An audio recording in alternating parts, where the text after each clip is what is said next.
नहमदुहु व नसल्ली व नसल्लिमु अला रसूलिल करीम अम्मा बाद फ़अऊज़ु बिल्लाहि मिनश्शैतानिर रजीम बिस्मिल्लाहिर रहमानिर रहीम।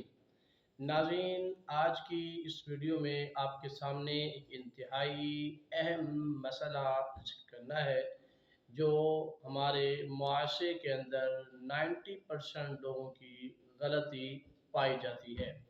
नाज़रीन, उसकी वजह ये होती है कि हमने चूँकि शरीयत की कुर्बत हासिल नहीं की होती, शरीयत के इल्म को हासिल करने की हमने कोशिश नहीं की होती, या फिर उलमाए हक़्क़ा की सोबत में नहीं बैठे होते, इसलिए हम खुद से दीन की राय देना शुरू कर देते हैं, दीन पर अपने ख़यालात कर देना शुरू कर देते हैं। नतीजा ये बनता है कि हम गुमराही की तरफ चले जाते हैं। इसी तरह नाज़रीन, लोगों में ये एक तवस्सुम पाया जाता है, एक वहम पाया जाता है, और उस वहम का इज़ाला आज की इस वीडियो में पेश करना है।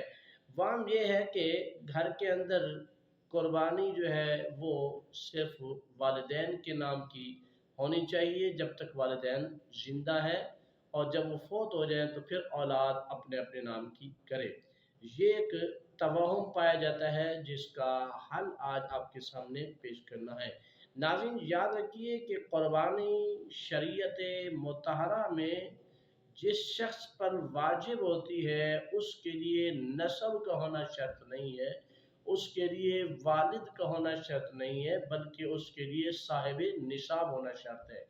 अगर कोई साहिब निसाब बन रहा हो, चाहे वो वालिद हो तो उस पर कुर्बानी है, अगर बेटा बन रहा है तो उस पर कुर्बानी है, बेटी बन रही है तो उस पर कुर्बानी है, बीवी बन रही है तो उस पर कुर्बानी है, बहू बन रही है तो उस पर कुर्बानी है। यानी घर के अंदर अगर 8 अफराद रहते हों और वो 8 अफराद साहिब निसाब बनते हैं, शरीयत मुतहरा में जो 52.5 तोले चांदी का हिसाब दिया गया है, अगर किसी के पास इतनी रकम या इतना धात मौजूद है तो उस पर कुर्बानी वाजिब है।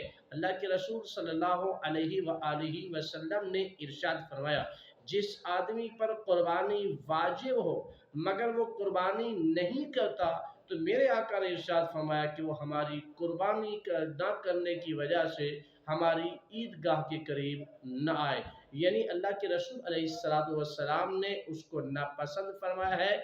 इस अमल को आपने इंतहाई मजम्मत भरे अंदाज में बयान किया है कि जो साहिब फुर्सत होकर, साहिब निसाब होकर फिर भी वो कुर्बानी नहीं करता, तो उसके लिए आपने ये इरशाद फरमाया है। तो नाज़रीन, कुर्बानी के लिए नरकुफ होना, कुर्बानी के लिए बड़ा होना ये शर्त नहीं है। कुर्बानी के लिए सिर्फ ये है कि साहिब निसाब कौन है। जो साहिब निसाब है वो कुर्बानी करे। अलबत्ता घर के अंदर अगर बेटा है, कमाने वाला बेटा है, और वो कुर्बानी अपने बाप की नाम की कर रहा है, ज़रूर करे। शरीयत इस पर मोतरज नहीं है, लेकिन शरीयत ये कह रही है कि एक हिस्सा अपने नाम का करो चूँकि कुर्बानी आप पर वाजिब हुई है। उसके बाद बेशक 10 हिस्से आप अपने माँ बाप के नाम पर पढ़ें, कोई हर्ज नहीं है, आपकी कुर्बानी हो सकती है। लेकिन अगर ऐसा हो गया कि आपने अपने बाप के या माँ के नाम पर कुर्बानी कर ली, अपने नाम की कुर्बानी नहीं की, जबकि आप पर वाजिब थी, तो आप पर वाजिब बरकरार रहेगा। उनकी कुर्बानी का सवाब तो उन्हें मिल जाएगा, लेकिन आप पर जो वाजिब है वो बरकरार रहेगा। तो नाज़रीन, इसीलिए समझाना ये है कि जब भी कुर्बानी कहें तो ये समझें, अगर आप साहिब निसाब है तो कुर्बानी का हिस्सा आपके नाम का है। अगर आप साहिब निसाब नहीं है तो फिर जो साहिब निसाब है उसके नाम का हिस्सा कुर्बानी का लाजिम है। अदरवाइज अगर आप अपने बाप की तरफ से करना चाहते हैं बिल्कुल कर सकते हैं, लेकिन पहला हिस्सा आपका अपना होगा, उसके बाद फिर जिसके नाम का भी करना चाहें कर सकते हैं।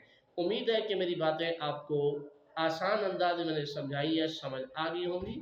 अल्लाह ताला हमें दीन का इल्म सीखने की तौफीक अता फरमाए और सही माना में कुर्बानी करने की सआदत